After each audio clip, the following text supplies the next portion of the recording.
Pagbasa mula sa unang sulat ni Apostol Santiago sa mga Ebanghelyo. Mga kapatid, ito ang araw na tinanggap ko sa Panginoon at ibinibigay ko naman sa inyo.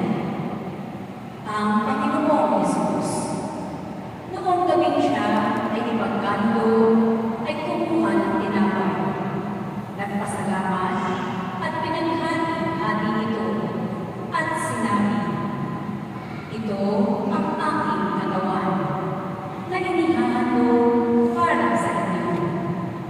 Gawin ninyo ito sa pag-alala sa akin."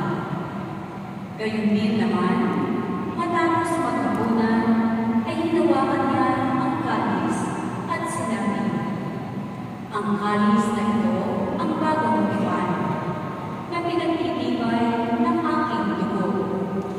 Tuwing iinumin ninyo ito, gawin ninyo ito sa pag-alala sa akin.